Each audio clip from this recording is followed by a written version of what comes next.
Jaden Show, and here's your host, Jaden Cornelious. Welcome to the Jaden Show. It's Sunday. These weeks go super quick. I'm very excited about today's show because I'm going to go meet a wonderful, beautiful and talented lady from the UK. Her name is Jess T. She's not only a country music artist, she's also a radio presenter as well as many other things. Manager, promoter. I mean, this girl works like a Trojan and she is bloody amazing. So you're going to meet her in a few minutes. But firstly, how are you doing? How's everything going in your world? I hope you're doing well and this week has been very kind to you. I want to listen to a bit of music and I really want to show you I Am Light. This is a cover by Jess T. Let's go and enjoy it and then we'll go and meet the woman herself.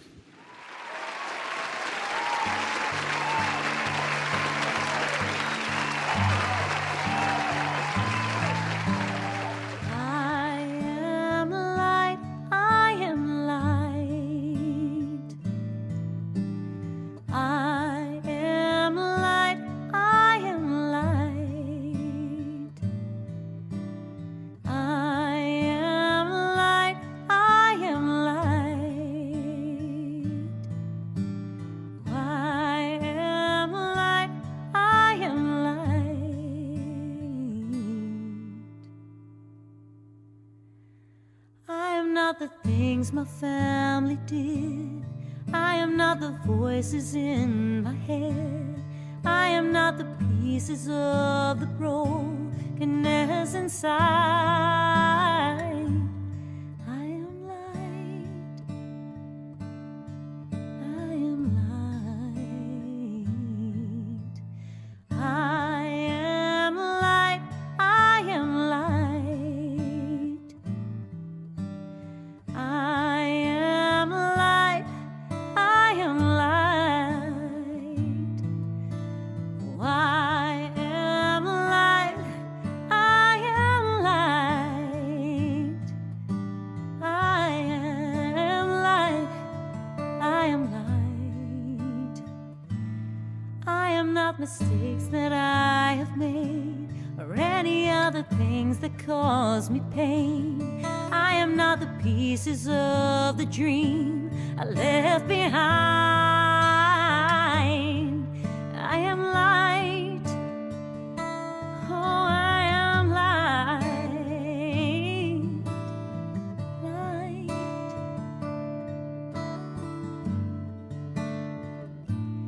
I am not the color of my eyes. I am not the skin on the outside. I am not my age, I am not my race, I am the soul inside. It's all light, it's all light.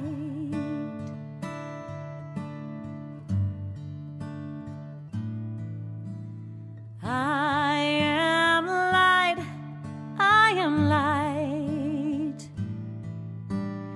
I am light, I am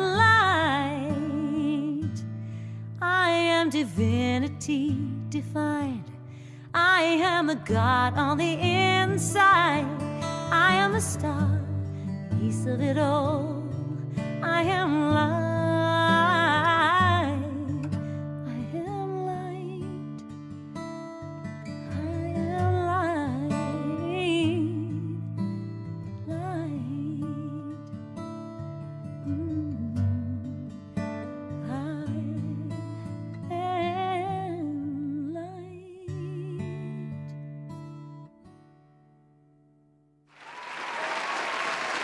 What a beautiful song and what a voice. Let's go and meet that lady.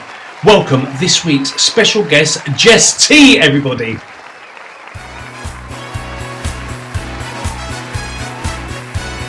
Jess T, welcome to the Jaden Show. How are you doing, lovely lady? I'm doing really well, thank you. Lovely to meet you today, Jaden. How are you? I'm really good and super chuffed that you're on my show because in the short time that I have been aware of you and your music, I've got to be honest, I'm a fan now, sister. your voice is beautiful, like really beautiful. I'm not really kind of educated. I'm not kind of edumacated in country music, although I did live in the southwest, and the bluegrass country and folk scene down there is pretty wonderful. Like, it's a really great local scene. But I've never really, my country kind of ended at Olivia Newton-John, John Denver, and a little bit of Dolly. But listening to you, I would have no idea, and I don't mean this disrespectfully, I have no idea that you're a Brit girl. I would have thought that you were straight out of Nashville. Oh, God bless you. That's really kind of you. Thank you. I don't know how I feel about complete Nashville. I still think I can hear very, very much my North London accent, which is where I'm from. Really? So yeah, I'm actually a Tottenham girl. So. Oh, sorted. Okay. Yeah. So I certainly delve into that either that North London accent, or I certainly go into Essex every now and then, because I have lived there also. So I'm a little bit from everywhere. So I have been to Nashville, but I'm really, really pleased that you say that there's some. No, it's beautiful, mate. Time in there. Thank you so much. That really, really means. So, was you brought up? I mean, I know you've been singing for a long time. I know you have a BA honours in creative writing, English lit, and stuff like that. So I know, like, you obviously, that was the start. Your studies were obviously probably the start of your songwriting skills, because creative writing and songwriting, not almost cousins of each other, right? But how did country music? Why country music and not, I don't know, trap or garage or soul or funk? Garage, I love that. I love it, exactly. Back in the day, where I'm from, it's garage. I love garage, and I grew up on garage. I grew up on R&B, and I grew up on so many different types of music. But I also grew up on old school country music from my dad. He's my biggest inspiration, and he brought me up on Roy Orbison and Elvis Presley and Buddy Holly and Patsy Cline and Emily and Johnny Cash, and on we go. We listen to music all day long, and so that's certainly where it came from for me. Country music is not something that I ever really admitted to throughout the 90s. There was a big stigma. If you tell people that you're into country music, well, just wait for the response. You know that. Oh, do you line dance? Blah blah blah. Actually, line dancing is awesome. I did line dancing for a couple of years, and it's really incredibly good fun. It's coming back, and actually, if you look at festivals across the globe right now, everyone is in cowgirl boots and cowboy boots. So the hats are coming back. It's all coming back. The fashion's coming back, and so is the music. Country music is really, really coming back into the forefront of people's minds, and the genre is catapulting, especially in the UK at the moment. So songwriting absolutely is something that I do. I will be honest. I've only ever put out covers at the moment. I'm still very, very reluctant to put out my own written songs, but they are coming. They are definitely coming. But I'm kind of known for being a presenter, which is something that Jess T is known as. But Jess or Jessica does write, does sing, and I've been singing since I was very, very young, since I was 8 years old. Wow. And like you say, lyrics, music, the nostalgia it produces, and the feelings that it gives you is something that I've long looked into and long studied alongside the degree that I have. Creative writing and songwriting was pinnacle in that. So I really do appreciate the artists that write beautiful, beautiful songs, and I will come out soon. So, did your voice, I mean, when you sing, do you sing the same to Mary J. Blige as you would to a Lady Antebellum song? Or does your voice evolve with the style of music? I'm a pop boy, then I went into classical crossover and opera, but I always kind of sound like Jaden. I can sing Nessun Dorma, but I can sing I dance with somebody, but I always sound like me. Do you sound like you in all the genres? That's a great question, Jaden. That's a great question. I interview people quite a lot, and I love a decent question, and that's a great question, because actually you're quite right, and it's something that people don't really ask much. How do we evolve into our own identity? And so over the years, I have been a function singer. I have sung abroad. I've sung karaoke nights. I have sung in social clubs and in care homes and for charity events, and I've done all different sort of events like that, and sung all different genres. I've done the I Want to Dance with Somebody when I've just completed 3 45-minute sets. There's no voice left. I'm exhausted. I can't even breathe. And they go, I want to dance with somebody, please. I say, all right, okay. Okay, one more. Sure. And so over time, you know, I've rapped on stage when I was at high school. You know, there's so many different types of music that I listen to. I don't just listen to country. Absolutely not. I've got an eclectic and broad genre base of music that I listen to and that I appreciate. But I find that country is definitely the songwriting element, the storytelling element, and I think I'm certainly more drawn to that. Yeah. But I'm always me. I always sound like me. I listen to any of the songs that I've sung, any you know, when I'm on stage, it's very much me, I think. And as you get older, and I'm noticing that as I'm getting older, that I'm almost dead, darling. I'm that bloody old. I know how, like, you do kind of, you start to not bullshit as much. You become more authentic, I think, as you get older, because you haven't got the energy to bullshit. That's it, exactly. No more time for bullshit. You're completely right. That's the word. That's the only word that I can come out with. It's very much that. It's you know yourself well enough. You know what you can take. You know what you can't take. You know what you can deliver and what you can't, and you don't overestimate yourself. And you know your limits to a degree. Yeah, but you can still push yourself and challenge. Yeah, absolutely. Push your dreams, but also, you know, I think we just have a better relationship with ourselves. Yeah. Did you find it difficult? I mean, I remember when I was younger, and, you know, in the 90s, I was a pop boy, and all the record labels were like, you know, I was very skinny, blonde, very pretty boy, and they were kind of saying, you know, but you need to sound blacker. You need a blacker voice. You've got to sound more black. And I was like, I mean, but I ain't. I'm just a little white, skinny lad from West London. Do you know what I mean? Like, I don't know how to be anyone else but me. And then as I got older, I started to discover how to put more soul into my voice, because there are techniques and the way that you can kind of almost like you can create, I don't know, you can create that vibe without having to change who you are and what you are and stuff like that. And then got to a stage, well, now your voice is great, but it doesn't suit how you look. You're like, oh my goodness, what do I do? Whereas now, I just sing how I want to sing because I'm a singer. But did you find the fact that, you know, beautiful lady, Londoner, you're singing country, like that don't work, right? Okay, thank you. But I say, if you have a look over at the States and actually across the globe, the country singers now are more glamorous than they've ever been. New country. But 15 years ago, they weren't. 15 years, country was Tammy Wynette.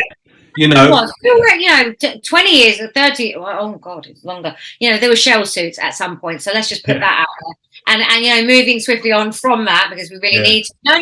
There were court shoes. There was heavy blue eyeshadow and shoulder pads. Yeah. You know, there's been a lot of mistakes out there, and there's been a lot of mistakes in trying to change people into something they're not, and that is the biggest problem that has been throughout the industry. And yes, I experienced that. Absolutely, I was always told I wasn't tall enough. I'm not quiet enough. I am not so many things. And you know, I you know, as you get older, sometimes you grow into your looks a bit. I look back and think, well, I can understand. I mean, honestly, what were you wearing? You know, you do look back and you have your moments and think, all right, well, we learned from that. I learned, did I? But you just learn. You do learn. But absolutely, there were one of my biggest problems actually, and why, you know, I was working and I got to know a lot of big artists on the scene over the years that I've been singing. I've been singing since I was 8. I had a very successful country radio show, and you know, as I say, I've had a lot of experience in the industry. I've managed artists as well, and with that, I have found that the biggest problem that I had was not conforming. I'm not a conformist. My radio show, you know, I talk about cheese. My chair squeaks. I've sworn. I've cried. I don't fit into the box, whatever the box is. I won't fit into a box, and with that, it has meant that there's been, you know, a lot of discomfort actually in the past in finding where I fit. Yeah. And I've just found that throughout lockdown, my show became really, really popular with people because they were lost. We were all lost, and we found something, and radio and a voice and music was the thing that got so many people through. Yeah. So I think that actually that's when we became disembodied. It didn't matter what we looked like for the first time ever. It didn't really matter. So thank you for saying I'm glamorous.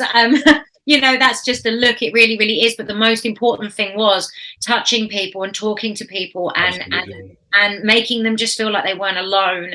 And if I did that, which I'm told I did, that for me is that's great priceless. Thing. Absolutely. I mean, when I first started, I started singing classical music, and I was turning up into theatres of 1,000 people wearing jeans and a t-shirt, and they would say, the changing room's on the 3rd floor. I'm like, I'm not getting changed, darling. I'm cool. Like, I'm just going to sing. And they would look at me as if it was like a scene from Pretty Woman. Do you know what I mean? When she walks into the shop, and it's just like, I just look, and I would go and sing. I would go and sing Nessa Dorma and La Fantasia. Like, everyone would be like, oh my God, so beautiful. But maybe next time, Jaden, you could consider, you know, wearing something like this suit. And I was like, oh no, I could consider that, but I'm not doing modelling or fashion. I'm singing. And I started this schools tour called Breaking the Mold. Well, it was just about just being proud of who you are, your strengths, what you are. If you're a lad and you really feel that you need to be playing football with all the other lads, but actually, do you know what? You love macrame and bloody salsa dancing. Let's do that shit. And if you're like the little girl that thinks you should be doing salsa and macrame, but actually you want to play football or do javelin, let's go and pick up that javelin, sister. We're going into the field. And it was all literally about. It was all about just. And speaking to other artists, there were lots of people that were really broken by the whole isolation, the whole COVID thing. But I think if you played that experience like sensibly, there was so much to gain. I know like a guy that was in the Canadian Tenors, phenomenal opera singer, like phenomenal artist, beautiful looking lad. You know, all of a sudden is now working with the London Symphony Orchestra in Abbey Road, singing an ABBA song. Like, rah, you break that shit, dude. Like, go and just be you. And I think, like you said, COVID really offered that. We didn't have to be pigeonholed anymore. No, and we're still not. We've broken free. I really believe that. We're in danger of perhaps going backwards somewhat, but we need to keep pushing forward and remembering that breaking out of that box is the most important thing. And it showed the fragility of being pigeonholed and being in that kind of that narrow-minded mindset. Do you know what I mean? Like, because that can, absolutely. If you don't have TV and gigs, you're screwed. We went from the common person to being or feeling, the average person feeling, closed in and locked away and isolated. And you had celebrities feeling the ssame, and everyone was suddenly on an even playing field. Yeah, absolutely. And I think that's really important, because certainly in my industry, in the music industry, and being on radio, I'm a host, all the other things, the strings to my bows, the things that I do, all of that, especially managing artists as well, and working as a promoter, and a lady that I'm promoting at the moment and working alongside, Shayna G. She's amazing. She is in Nashville, working her butt off all week. Really, really doing the job, doing it old school. Working every night after night after night. And it's people like that. She doesn't fit into the box. She does it her way, and that's exactly what it's about for me. It's about just taking things a little bit different this time. Well, being authentic, I think in the end that might win you less fans over a shorter period. At the same time, I think people are going to recognize something within that authenticity that grabs them for life, not just for your first single. Well, those are the people that you want. Those are the fans and followers that you want. You want the people to work alongside. You want the ones that are going to be real. You can't fake it forever, and you always get found out. And I really believe that. And I think like on the back of that as well, at the end of the day, this is you. So you sleep well at night. Back in the days, I would have been a lot more famous if I'd given my arse on a couch a couple of times. Do you know what I mean? Or if I'd sounded more blacker, or if I'd lost a couple more pounds. There was always something you had to do to please someone. Whereas now I think that the authenticity not only is very rare, but it's also so attractive, because everything that we held as our truths before COVID capsized. So now, like, oh shit, like, well, everything's changed. So now I think authenticity and people being able to be real with, all the things that are against us worldwide now, I think that is the new gold. That is the new thing that everyone is searching for. You know, that ability to find someone that is just being themselves and rocking themselves as well. You know, it's imperative now. It's imperative. You know, I think you can quite easily be transparent, to be honest, if you're not real. I think we just definitely look at things from a different perspective now. absolutely. And I think it's refreshing. It's refreshing. It can be scary at times, Absolutely. but it's refreshing, and it's risky. That's what it is as well. It's risky because, you know, like you say, we're always going to be Marmite to some. Yeah. So it's what works for one, and you know, it doesn't work for another. But you know, you can't please everyone. But and here's hoping more love than hate, right? I totally agree. So what's going on? What's going on for you at the moment? What are you doing musically at the moment? Musically, well, like I say, I'm working more as a promoter at the moment. I've been off air for a little while. I'm working on promoting, working on putting my own little EP together. I have been writing quite a few songs, and I'm looking at putting them out and bearing my soul. Finally, do it. One of the most important things for me is, alongside my radio show, one of the most important things was to promote UK. And well, not just in the UK, unsigned artists across the globe. That's been something that has been really, really important to me since since I started my radio show, and that's how it became so popular. Was that, you know, I would play your big bangers and the songs that you know, and you believe me, you know more than you think, Jaden. I know, I can imagine. You'll listen and go, oh my God, I guess that's country. And then suddenly you go, actually, it does form the basis genre of everything. So, you know, I'll sway you eventually. I really, really will. No, I'm actually giving, like, I could spend countless hours listening to Lady A, and I'm you know, I'm nearly 50 years old, so I'm old enough to probably be your mother. But I remember I was brought up, you know, like I was brought up with, you know, Almost Heaven, West Virginia. And, you know, because I was the biggest Olivia Newton-John fan, and, like, you know, I even became, like, I even got to know her a bit before she passed as well. But, you know, it was like, so I was listening to country before I even knew it was country. There you go, exactly. My dad was a crazy, you know, and Patsy. Wonderful. You know, and what you were saying before as well. See, I was brought up on Roy Orbison. Now, Roy Orbison was a great songwriter, a great storyteller, and a great performer, but he did not jump around on stage. He stood there. The man didn't move. He didn't need to move. Moving wasn't in his repertoire. It just wasn't about that. It was about just standing there. He didn't even, he wore sunglasses. He was so shy. Yeah, just delivering, right? That. Yeah, I've been performing all over the globe since I was very, very young, and I still, you know, the nerves never go away, and even that's why putting out, you know, my heart and soul, you know, it's so personal, it's so passionate, and I think country is definitely, you know, such a massive up and coming, rising genre now, finally. And well, it's amazing. I really didn't know it existed to the extent that it did within the UK. Because maybe I've been in the UK for 7 years now, so maybe it's grown a bit more since I've been away. You know, it really has. But my last week's guest was, do you know Danny McMahon? Yes, I've interviewed Danny. I know. Yeah, he was my last week's guest, and I was like, oh my God, there you go. He's amazing, boy. Yeah, super talented. Exactly. The UK scene is absolutely spectacular. We have some fantastic artists, and I implore you, anyone who is watching this interview and anyone who is listening, please do have a look on my pages. I'm always promoting and working alongside artists, and they're incredible. There's just so much to offer, and I think we're really, really blessed. So the festival scene alone, you know, I have just been to about 12 festivals this year. Wow.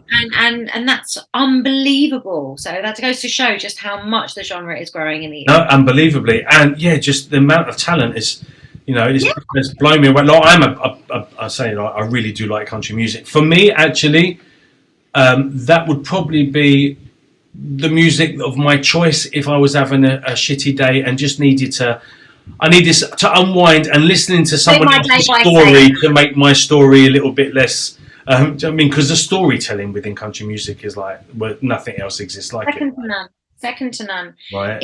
It's the heart of music. Yeah. It's the bleeding heart of music, actually. It's the bleeding heart. No, my mom was my daddy's sister. exactly. That's what it is. But it's wonderful, and there's so many subgenres of country now as well. That's the other thing. You know, I work with outlaw artists. I work with a little bit of, you know, there's a little bit of grime in country. I'm telling you, there's a little bit of something and everything. I've now, you know, I'm going to see a great artist in a couple of days, Breland. He's huge out in the States, and he is bringing, you know, R&B kind of eclectic flavor to country, a whole different ball game. And this is what's amazing. There's so much on offer. We have loads on offer. Absolutely. I mean, for me, crossover is completely where it's at, whatever genre you're in. But I've been reading recently that the country music scene, like the core country music scene in Nashville, Tennessee, is basically, who's that? The black guy rapper? Is it Little Nas or something who done the? Yeah. I think so. Old Town Road or something. I forgot. Oh, Nas X, yeah. Yeah, something like that. Someone, I can't remember his name completely. So sorry if you're watching, dude. But yeah, like everyone was saying, no, he won a country music award for that song. But the country music scene were just going, this isn't country. Like you're. Oh my God, I played it on. If I play that and I play Blanco Brown, the Get Up, they go mad. I get people going mad, and I get other people unexpectedly, sometimes older crew, going, "Oh, stop it! This is fabulous!" And you've got some, but it is not country, and they get really, really annoyed about it. Yeah, but I remember Olivia Newton-John back in the 70s was completely criticised because she won so many country. I mean, she's got a stunning-looking woman, beautiful voice.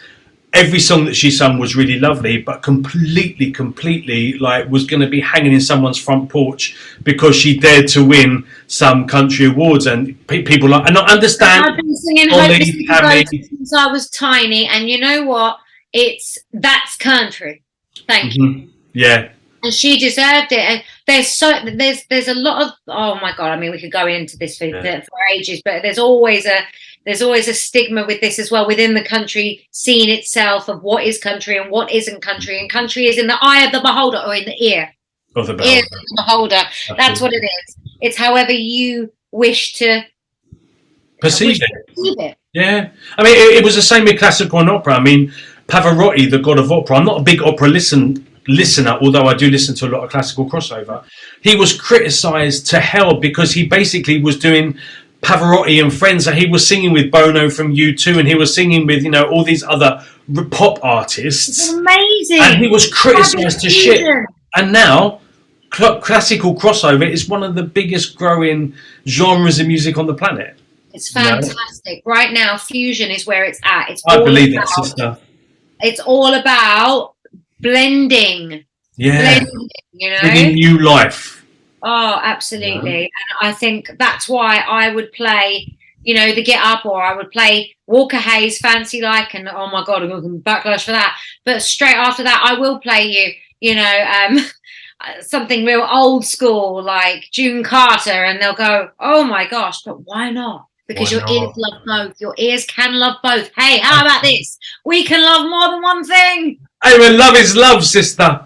But it is. I mean, I'm getting on a bit now. So my Spotify playlist, like I've got everything from Vera Lynn to Dua Lipa. Do you know what I mean? And everything in between. You know, my partner's a bit younger than me, so he's like, oh my God, like I've never heard 90% of this. I'm like, I've got like, I listen to my grand's music, my mum's music, my music. You know, so I've got like nearly 80 years, 8 decades of music on my playlist. That's amazing. Exactly the same. That's our generation. Yeah. That's our generation. That's our timeline. Is that we still appreciate the previous generations. I absolutely love Vera Lynn, and I love listening to, you know, Chaz and Dave and Mild Man's a Dustman. Oh, yeah, sweet. And then we'll go into, you know, R&B, and then give me Tupac any day. Oh, absolutely. You know, man was a prolific songwriter, absolutely phenomenal. Yeah. You know, so we can just literally vastly fly from one genre to another, and there is nothing but appreciation. Today, actually, I've had 2 conversations with 2 different people who have brought up how important classical music is and how therapeutic it actually is. You know, it's actually so important to you. Really, really. Well, music therapy is a huge not medical, but esoteric therapy, I guess, because the vibrations within music create different different vibrations within your brain, and it changes how you feel. So it's the truth of it is, play a song, and I swear to God, I'm 15 again. That's what happens. It's nostalgia. It's a time machine, absolutely.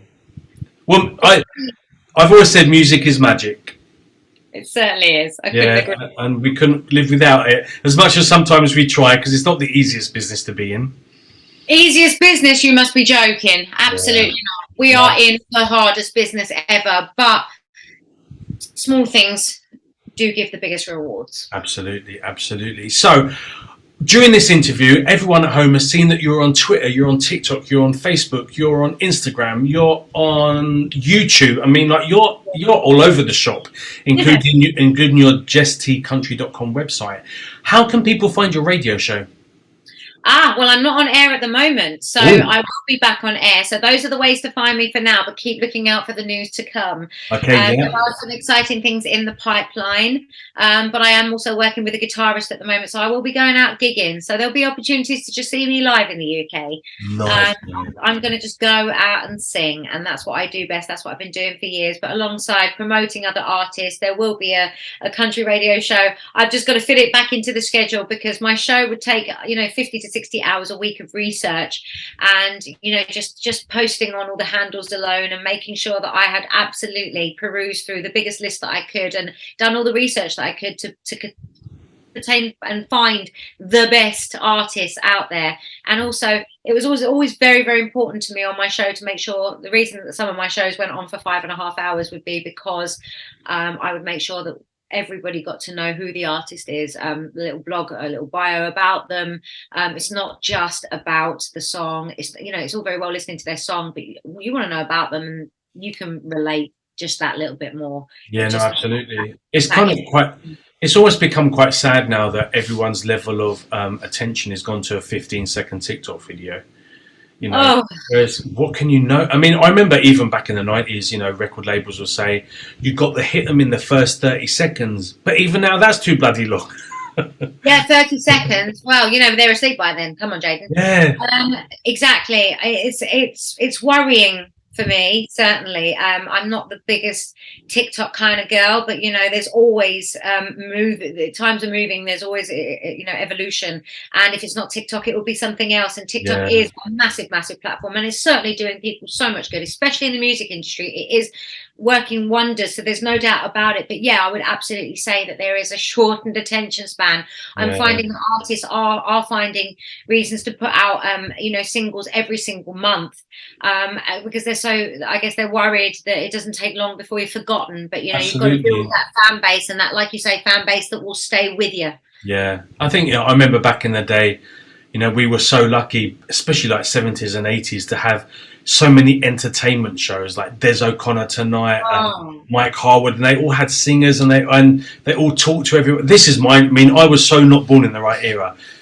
Put me 20 years earlier, and me and Val Doonican would have been best mates, mate. Do you know what I mean? Like, it really would have been. I would have been on that seat with him, with me plaid sweater, crooning with the others. I mean, and now it's like literally we've gone from the era of elegance and beauty, where music was music, and people, they weren't sold on their looks and their sex appeal, but they were sold on the talent of their instrument. The thing, what they. I couldn't agree with you more. I mean, I understand, the X Factors and the Britain's Got Talent and all things like that. And there's so many talented people out there. We are truly blessed. But I do feel, that the game shows or the talent shows that you speak of were all about talent. It wasn't about embarrassing anyone. It wasn't about finding people funny as entertainment, or, taking the mick out of people, or actually, looking at the things they couldn't do. It was more about, what people could do.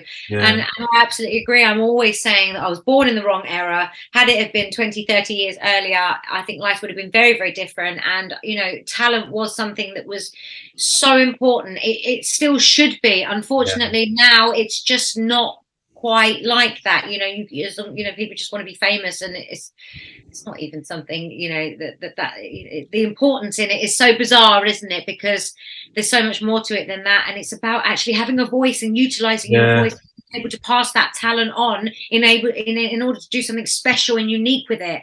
It's not just about being famous and you get your bum out. I mean, anyone can get their bum out. Or worse. I mean, everyone's got a bum. Jaden, So it's not about that. It's about doing something that's important. And Well, I really, not only, are you a beautiful artist, like you have the most beautiful voice, but I love your passion about your authenticity as well. I remember when I first started singing classical crossover, I was really interested in not necessarily my competition, but my peer group. The people that were doing the same as me. And I remember I sung this song, a Josh Groban track, and really loved it. Had a lot of people watched it, a lot of people liked it. And I thought, I'm going to see who else has sung this song. And there was this guy, stunningly beautiful, I had something like 5,000 hits or something. He had like 2.5 million hits, but a really handsome guy. So I thought, I'm going to watch that. It's eye candy. And if that boy can sing, then rah, man, he has it all. And he was sitting topless in front of his computer, crafted body, stunningly model looks. That boy nearly broke my windows with the voice. Like, could not sing if his life depended on it. And I was like, wow, but he got 2 million. I was like, shit, that's like really. It's so disheartening. It's exactly what can make the bubble burst. And I have seen artist after artist go to walk from this. Yeah. Because they say, if that's what it's about, no. I don't want it. No, absolutely. Don't want it. So big up, sister, that you are keeping authenticity real and encouraging people to be themselves, warts and all, tiaras and all, like just being proud of who you are and what you're delivering, right? It's just so people at home, you need to be supporting this young lady, because this girl is all about not only supremely talented, but is about encouraging people to be authentic and encouraging people just to be proud of being who they are and delivering what they can deliver with the instrument that nature, the universe has given them. So big up, sister. Like, I think you're doing amazing things, and I wish you mountains of success in all areas of your work, because you're gold, mate. Like, we need more people that are about you than they're about, and don't get me wrong, like you said, the 15-second dancing around naked with a semi to do a lipper, if that's what you want to get your 7 million views, then that's cool. For me, it's a little bit about prostituting your talents, and maybe I'm like the Victor Meldrew of the music industry now. Oh, join the club. No, I'm the hyacinth bouquet. Oh, really? Sweet. Then we're both going to get series out of this, then, darling. I hope so. So, anywhere else people can find you? Keep an eye out on my socials. I will be out and about. I'm going to a few gigs on the country scene. So if anyone out there is in the into the UK country scene or the global country scene, come follow, come have a little nose, come over to the dark side. The dark side, super. I used to teach. I went out with someone that taught line dancing. So because I was all right at dancing, I started helping teach line dancing. The best bloody fun I've ever had in my life. There you go. This is what super. And went to a few line dancing festivals. Rammed, completely rammed. It's like a pocket. Let me tell you, the country scene is huge. Huge, absolutely. Yeah. Well, I'm looking forward to when one day, if I get back to that UK and you've got a gig, I'm bringing my cowboy boots and my cowboy hat down. I hope you do. I will be there. Seats, Jaden. I will definitely be there. Well, like I said, I wish you much love and much success in everything you do.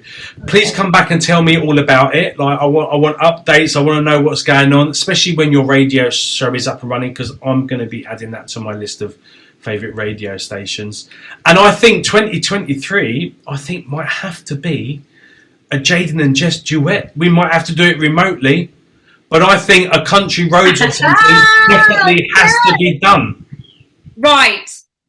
I think that's. I'm going to pull out my best Olivia, and I'm going to join you in this, darling. All right. So I think a collaboration of Jess and Jaden in 23 needs to be done.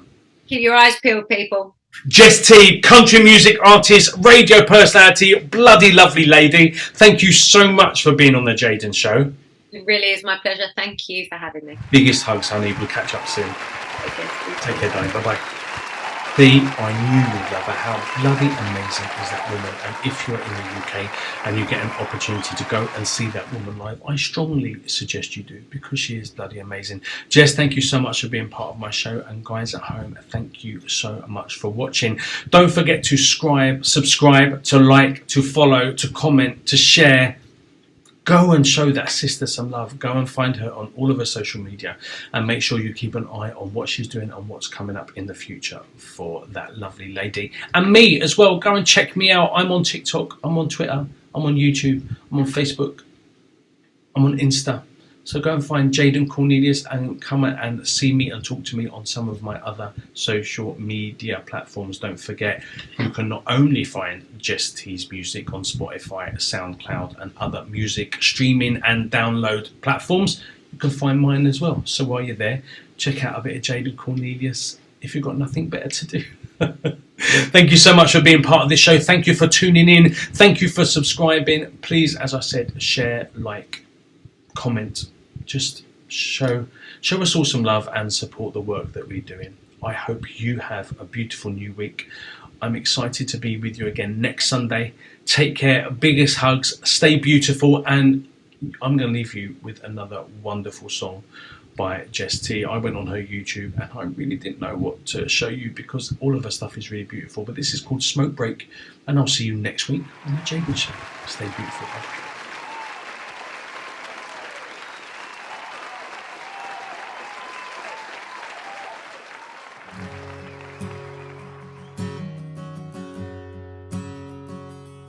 She's a small town, hard-working woman just trying to make a living. Working 3 jobs, feeding 4 little mouths in a run-down kitchen. When you're never taking nothing, doing nothing but giving, it's hard to be a good wife, a good mom, and a good Christian. She said, I don't drink, but sometimes I need a stiff drink. Sipping from a half full glass, let the world fade away. She said, I don't smoke, but sometimes I need a long drag. Yeah, I know it might sound bad, but sometimes I need a smoke break.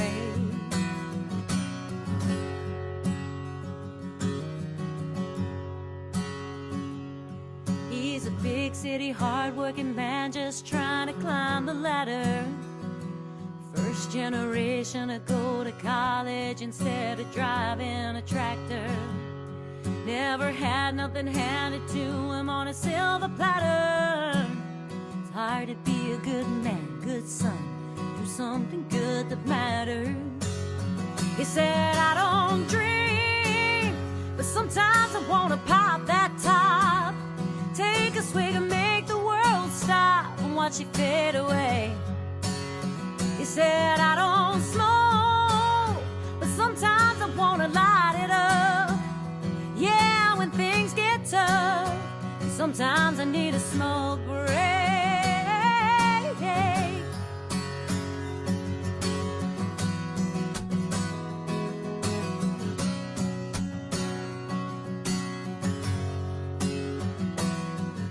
So here's to you and here's to when the day gets long. Go ahead, I understand you wanna take a load on.